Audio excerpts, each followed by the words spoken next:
I'm no longer your reputation risk. I'm the reason they finally saw the truth.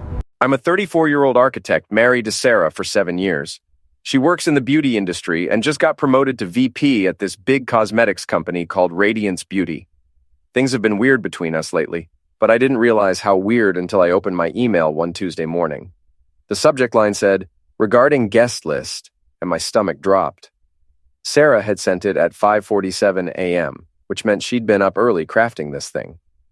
The email started with "Dear Jacob," which was my first red flag because she only uses my full name when I'm in trouble. She called me Jake when we were happy, but that version of us seemed to exist less and less these days. The email basically said that after consulting with her executive team, they decided this year's annual gala required a refined guest list that reflects the brand's evolving identity. Translation: I wasn't invited because I was bad for the company image. My own wife uninvited me from a work party via email like I was some random vendor getting cut from the budget. I literally choked on my cereal reading it. Here I am, a licensed architect who designs commercial buildings, being told I'm not professional enough to stand in a room with people selling overpriced face cream. The email even mentioned that her parents, Robert and Linda, agreed with this decision and felt the event was designed for established professionals in the beauty and wellness industry. I sat there feeling like I'd been voted off a reality show I didn't know I was on. Then I did something maybe stupid, maybe brilliant. Instead of calling Sarah to argue, I opened a new tab and searched for beach rentals. If I was going to be unwanted, I'd be unwanted somewhere with an ocean view. Found a place in about 10 minutes. Small cottage with floor-to-ceiling windows overlooking the Pacific, hot tub on the deck, available for the week. Booked it using our joint credit card, the same one that would definitely be paying for Sarah's gala. Then I started packing. Here's the thing about Sarah. When we met 7 years ago at a friend's barbecue, she was magnetic. Everyone turned their heads when she walked into a room. I was the guy people noticed secondarily, like, "Oh, hey, you're here too." She wore a yellow sundress and I wore cargo shorts with too many pockets. She laughed at my joke about the burnt hamburgers and I was done for. What I didn't realize was that Sarah didn't just enjoy attention, she required it like oxygen. She was ambitious in a way that made other ambitious people look casual. While I was content designing buildings and going home to watch TV, she was plotting her path to the executive suite like a military campaign. Dating her was exciting. She had opinions about everything and knew all the right restaurants, brands, and neighborhoods. But family dinners with her parents were my education in what I'd actually signed up for. Linda set the table like she was expecting a magazine photo shoot.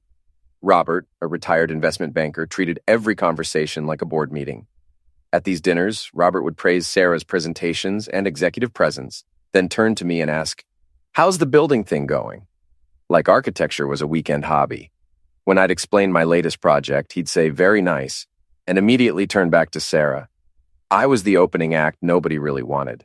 Linda would look at me like I was a rescue dog Sarah had adopted out of pity. When I'd crack jokes to lighten the mood, she'd blink slowly like humor was contagious. "Jacob makes jokes," she once told a friend, and I couldn't tell if she was explaining or warning. But despite all this, I loved Sarah. There was a version of her that existed just for me, away from her parents and work. That Sarah wore my old college sweatshirts and laughed at dumb memes and admitted when she was scared. But as her career took off, that version appeared less and less. The rest of the time, I got corporate Sarah who spoke in mission statements and couldn't just exist without strategizing. A few days before the email, I was reviewing our credit card statement and nearly fell out of my chair.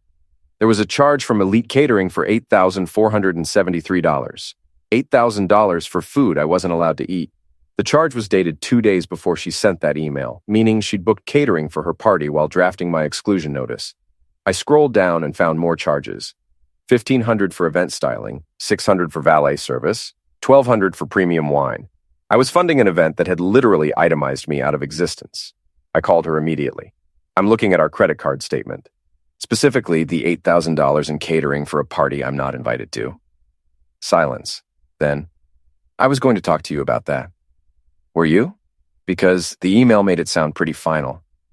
She said we'd talk later, that she had a meeting. I pushed back. "We can't keep pushing things to later.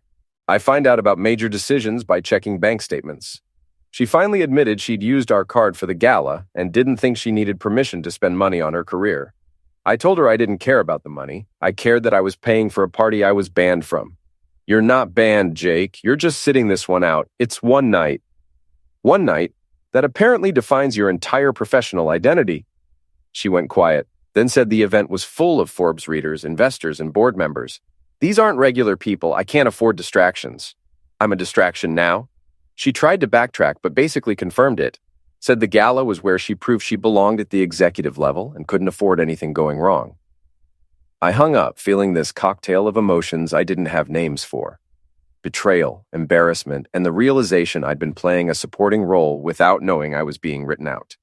Then, in a moment of temporary insanity, I called my in-laws. I thought maybe Robert and Linda would hear my side and realize their daughter had gone too far. Spoiler, they didn't. Linda answered with her perfectly modulated voice. When I brought up the gala situation, she went quiet in that calculating way. "Oh, sweetheart, Sarah mentioned she'd spoken with you about that. She's under tremendous pressure." I explained Sarah didn't speak with me. She sent an email. Linda made a tisking sound. "Jacob, you have to understand, Sarah is in a delicate position. She's the youngest VP in Radiance's history. She needs to present a specific image. And I'm not part of that image." "It's not that you're not part of it," Linda said carefully. "This particular event requires a certain polish, a certain level of professional sophistication. I'm a licensed architect. How much more professional do I need to be?" She paused, and I heard ice clinking in a glass. "Architecture is wonderful, very respectable, but it's not quite the same as being in the beauty industry at the executive level. These are people who live and breathe brand identity." We went back and forth until she deployed her ultimate weapon, gentle condescension wrapped in fake concern. Sometimes in marriage, we have to make small sacrifices for our partner's success. Surely you can understand that Sarah needs to shine without distractions. I'm a distraction.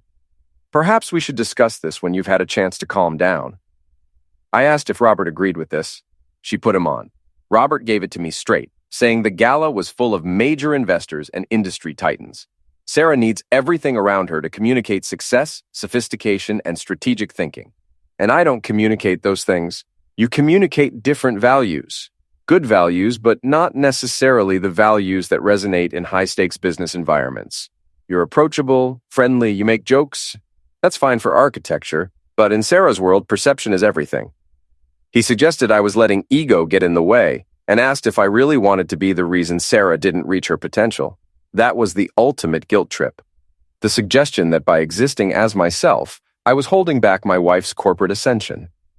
You're right, Robert. I wouldn't want to be the reason Sarah doesn't reach her potential, so I'm removing myself from the equation entirely.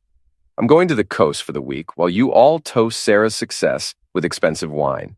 I'll be toasting myself with cheap beer and the knowledge that I don't have to pretend anymore. I hung up and immediately poured that beer. My phone started buzzing with callbacks from Linda, probably to tell me I was being unreasonable. I silenced it and confirmed my beach reservation. The drive to the coast was about 90 minutes through winding forest roads. I stopped at a tiny gas station for overpriced beef jerky and a Red Bull. An old guy pumping gas looked over and asked where I was headed. The coast. Escaping reality for a bit. He nodded. Best place for it. Reality's overrated anyway. The Airbnb was even better than the photos. A cottage on a bluff with actual floor-to-ceiling windows looking out over the Pacific. Mike, the host, was waiting on the porch. He looked exactly like his picture, maybe 60, deeply tanned, wearing board shorts and a faded t-shirt. "You must be Jake.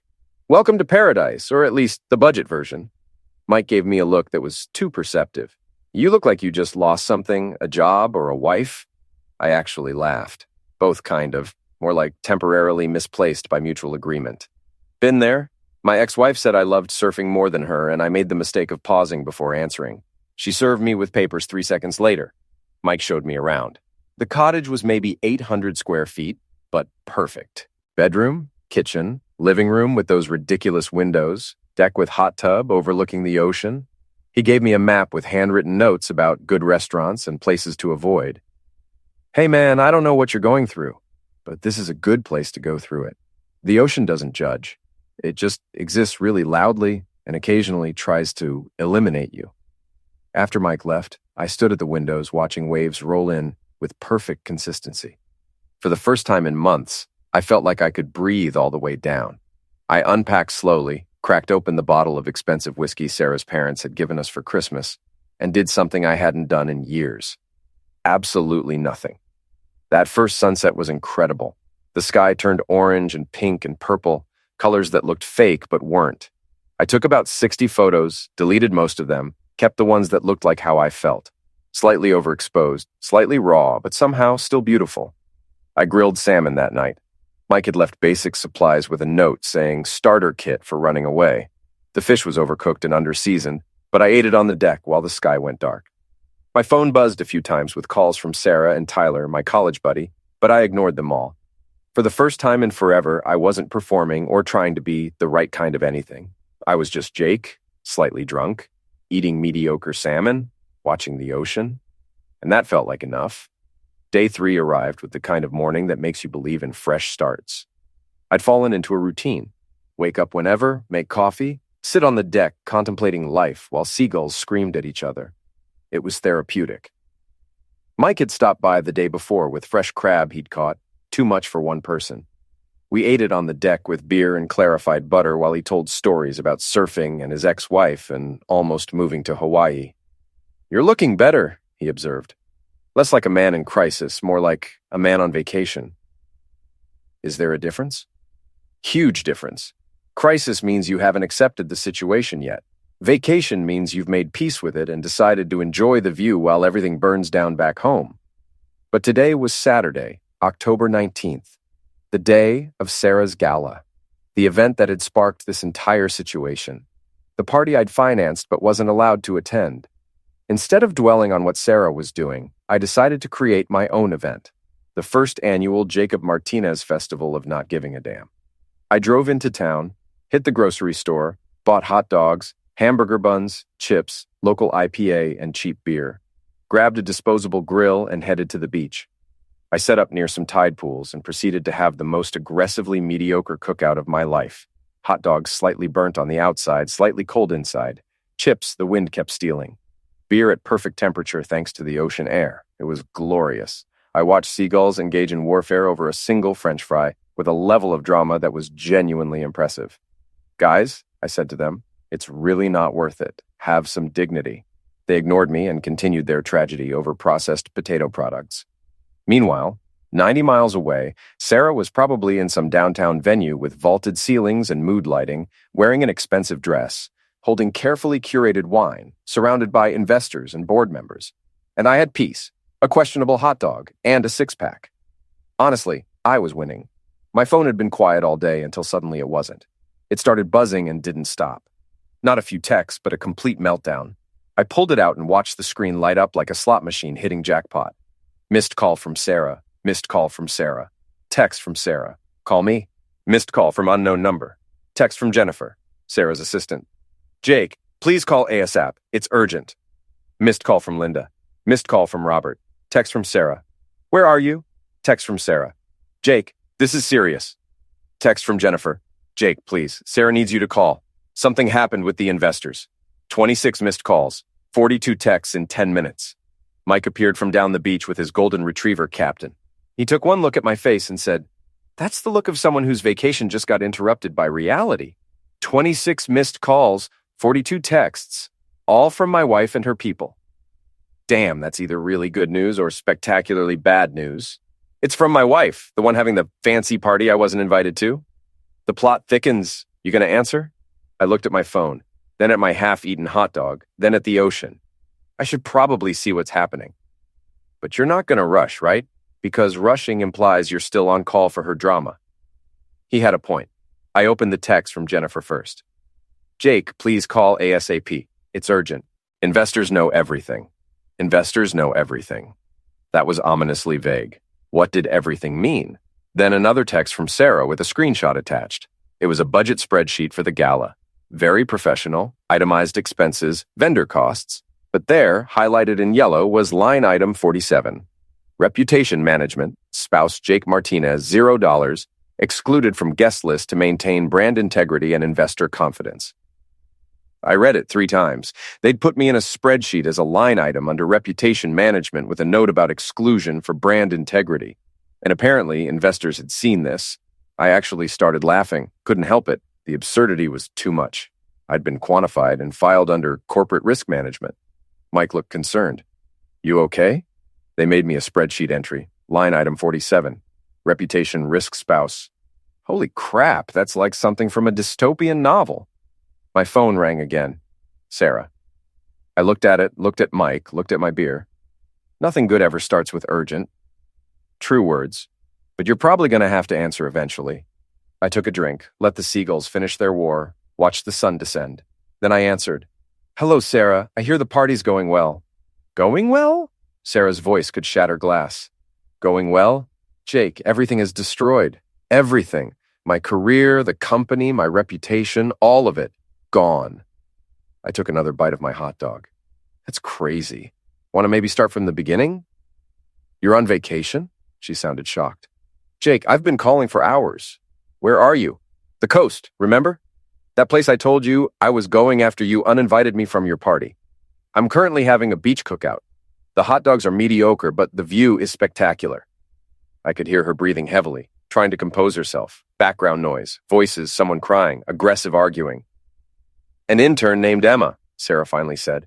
She's 22, just graduated. This was her first major event. She was supposed to send investors the quarterly projection spreadsheet showing revenue growth, but she sent the event budget spreadsheet instead. The internal one, the one with all the line items for tonight's gala, including the reputation management section. Line item 47. Silence. Then quietly, you saw it. Jennifer sent me a screenshot. Very thoughtful. Really puts things in perspective. I always wondered what my value was to this relationship, and now I know. Negative value. I'm costing you brand integrity points. Jake, this isn't funny. It's a little funny, Sarah. You put your husband in a spreadsheet under reputation risk. That's parks and recreation levels of absurd. The investors saw it, all of them. During cocktail hour, Emma sent it to the entire investor distribution list. 23 people, 23 investors, board members, potential partners, all received a spreadsheet explicitly stating my husband was excluded because he was bad for brand image. I whistled. That's rough. How'd they take it? How do you think? These are people who invest millions based on leadership quality and company culture. Marcus Chen pulled his funding immediately, just stood up during the presentation and said, I don't invest in companies with leaders who treat people like line items, and walked out. $3 million gone. Marcus Chen sounds smart. The Fitzgerald Group followed him, then Cascade Capital. Jake, are you eating something? Hot dog, a little burnt. Want me to stop? Half our major investors pulled out within an hour. The other half stayed, but only to watch the drama unfold. Robert told me one of them was literally eating popcorn. I filed that away. Her dad was at the gala, watching his daughter's career implode. Did the popcorn come from the caterer? Because if so, that's money well spent. This is not a joke, Sarah screamed. Sarah, what exactly do you want from me? You want me to feel bad? You want me to apologize for somehow causing this? You want me to drive back and do damage control for a situation you created? The company stock crashed. Actually crashed. We're down 47%. Investors are calling for my resignation. The board is having an emergency meeting tomorrow. Radiance might not survive this. I sat with that information, watching a wave crash. That's unfortunate. Unfortunate. Jake, my entire career is over. Everything I've worked for. Gone because some intern hit send on the wrong email. No, I corrected. Your career is over because you put your husband in a spreadsheet as a reputation liability. The intern just made sure people found out. There's a difference. More background noise. Someone talking about PR strategy. High heels clicking frantically. You could help me fix this, Sarah said, voice pleading. Release a statement saying you weren't bothered by the exclusion, that it was mutual, that the spreadsheet was just internal shorthand. You want me to lie? I want you to help me save my career. By lying and making it seem like being quantified as corporate liability was something I was cool with. It would only take one statement, one interview. You could spin it however you want. I stood up and started walking toward the water. The sun was setting for real now, painting everything gold and pink. Sarah, I'm going to tell you something. I'm not angry. I'm not even really hurt anymore. Mostly, I'm just done. She went quiet. I'm done performing. Done trying to be the right kind of husband for your career trajectory. Done pretending it's normal to be excluded from events I'm paying for. Done being a line item in someone else's spreadsheet. She started to argue, but I kept going. That intern didn't destroy your career. You did. You destroyed it when you decided your husband was a liability instead of a partner. When you let your parents convince you I wasn't good enough. When you started valuing perception over reality and career advancement over the actual human you married. That's not fair. And you know what the really wild part is? I hope you figure it out.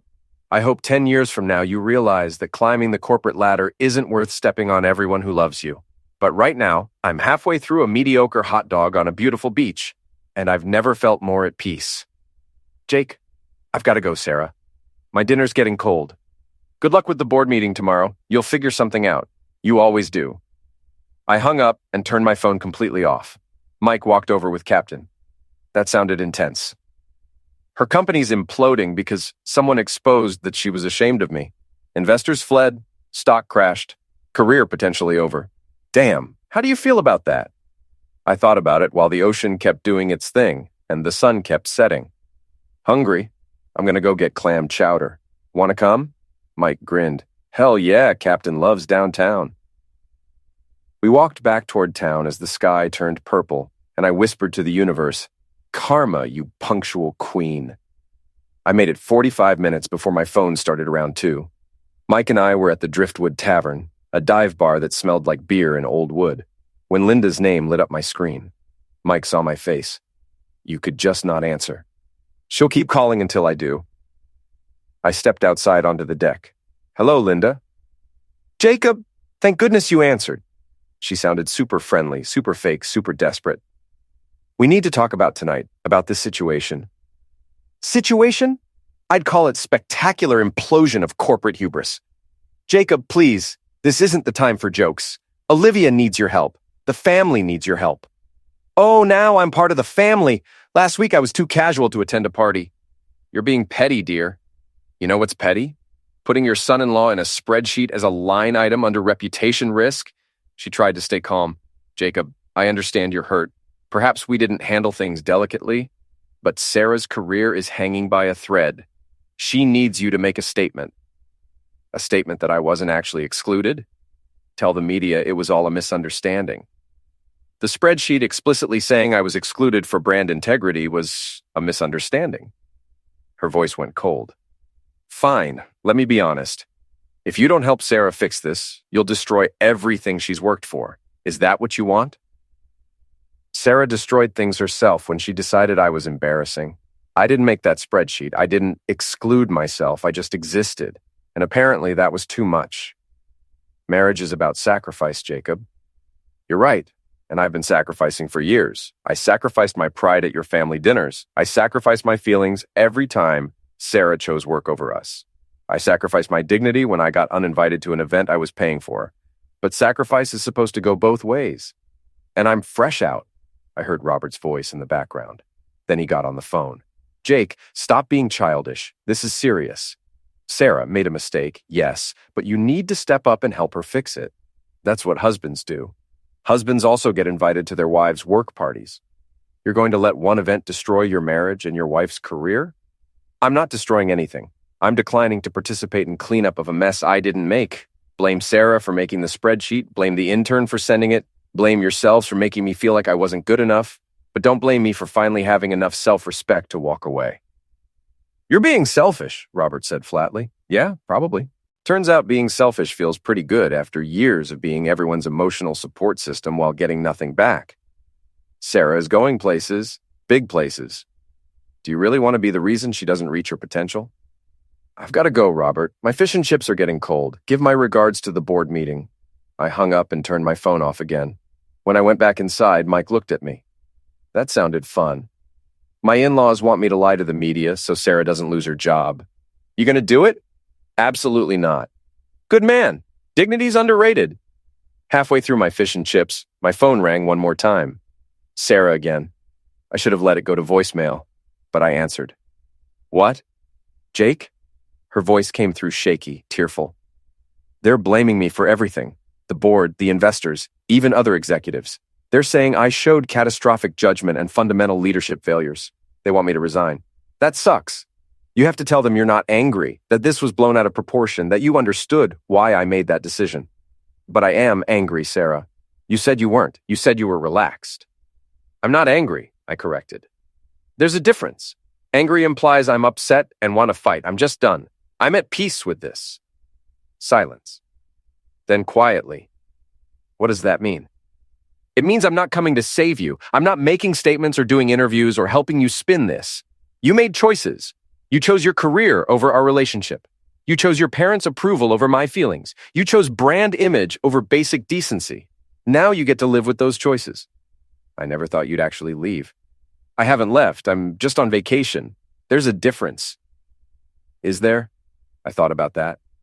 I don't know yet, but I know I'm not rushing back to fix things. I know I'm not going to lie for you. And I know that for the first time in years, I feel like I can breathe. She tried to laugh, but it came out broken. You used to laugh at all my jokes. Yeah, well, you used to think I was worth inviting to parties. Jake, I've got to go, Sarah. Take care of yourself. Figure out who you want to be when all the corporate stuff is stripped away. Maybe we can talk then. I hung up and finally turned my phone all the way off. Even took the battery out with a butter knife from the restaurant. Mike watched this operation. You're really committing to the unavailable thing. I'm committing to not being everyone's emotional support animal while they treat me like garbage. We finished our food, and I ordered another beer. When we left the restaurant, the night was clear and cold and full of stars. Mike pointed out constellations and Captain barked at the ocean. You know what revenge tastes like? I asked Mike. What? This, I said, gesturing at everything. The ocean, the stars, the complete absence of corporate drama, peace, freedom, really good fish and chips. Revenge tastes like finally choosing yourself. Mike nodded. And beer. Don't forget the beer. I stayed at the coast exactly 1 week. By day 7, I developed a routine. Wake with the sun, coffee on the deck, walk the beach, eat food requiring minimal preparation, read books, take photos of nothing important, go to bed when I felt like it. Mike had become something between a friend and life coach, though he'd probably describe himself as just a guy with opinions and too much time. We'd had philosophical conversations about marriage, career, the meaning of success, and whether hot dogs were sandwiches. His stance, yes. Mine, absolutely not. But by the end of the week, I knew I had to go back. Not because anyone was pressuring me. I'd kept my phone off except for brief check-ins with Tyler, who reported that the internet is having a field day with this and sent screenshots of memes about corporate spreadsheets. I had to go back because avoiding things forever wasn't a solution. Also, I needed clean underwear, and buying more seemed like admitting defeat. The drive back felt different than the drive out. Leaving had felt like escape. Returning felt like acceptance. I was driving back to whatever remained of my marriage, my life, my normal reality. Except none of those things were normal anymore. I texted Sarah that morning. Coming home this afternoon. She'd responded immediately with, okay, and nothing else. Portland greeted me with typical October weather. Gray, drizzly. I pulled into our driveway and sat in my car for 5 minutes, staring at the front door. Tyler had given me the full download on the drive. Radiance's stock had stabilized, but was down 32%. Sarah had officially resigned as VP, though resigned meant asked to step down before they fired her publicly. The company was in damage control mode, and Sarah had become the scapegoat. The internet's calling her the spreadsheet villain, Tyler said. There's a whole TikTok trend. People are making jokes about putting their exes in spreadsheets. It's brutal. Now I walked to the front door. My key still worked, which felt significant. The house was dark and quiet. Then I heard movement from the living room. There she was. Sarah Martinez, former VP, former rising corporate star, sitting on our couch in sweatpants. Not nice athleisure, but actual gray-worn sweatpants probably from college. Hair in a messy bun, no makeup. Eyes swollen from crying. Holding a mug of what I assumed was tea, but could have been vodka. She looked up when I walked in. You came back. I live here. I dropped my bag and walked into the living room. The coffee table was covered in tissues, empty mugs, days of mail. Our normally pristine living room looked like a depression nest. You look terrible, I said. Thanks. You look tan and rested and like you've been having a great time while my life fell apart. I went to the beach. I ate hot dogs and walked around and tried to figure out what happened to us. I wouldn't call it a great time. She laughed bitterly. You're enjoying this, aren't you? Watching me lose everything? I sat down in the chair across from her, not on the couch next to her. Only about 40%, maybe 45 on a good day. She blinked. What? I'm enjoying this about 40%. Look, I'm not going to lie and say it doesn't feel like karma watching your corporate empire crumble after you budgeted my exclusion. But I'm also not throwing a party. Mostly I'm just tired and trying to figure out who we are now. Her face crumpled and fresh tears rolled down her cheeks. I ruined everything. My job, my reputation, my marriage. All because I let pride turn me into someone I don't recognize. I waited because this felt like she needed to say more. My parents keep calling, she continued. They're furious. They want to sue someone, the intern, the company, the investors. They want to fight this, but I don't want to fight anymore, Jake. I'm just tired. Tired is good. Tired means you're done performing. She looked up. I'm sorry. For all of it. For the email, the spreadsheet, treating you like you were less important than my career. For letting my parents convince me you weren't good enough when the truth is I wasn't good enough for you. It was probably the most honest thing she'd said in months. I felt something shift in my chest. Not forgiveness exactly, but maybe the beginning of it. You know what pride and perfume have in common? They both have a shelf life. They look good, feel important for a while. But eventually, if you hold on to them too long, they turn toxic and ruin everything around them. Sarah smiled sadly. That's actually pretty good. We sat in silence for a while. It wasn't comfortable, but it wasn't hostile either, just real. Two people who'd made mistakes sitting in the wreckage trying to figure out what came next. So, what happens now? Sarah finally asked. Are you leaving? Do you want a divorce? I wouldn't blame you. I thought about it, really thought about it. I don't know what happens long term, but short term we need boundaries. Big, non-negotiable boundaries. The kind you can see from space. What kind of boundaries?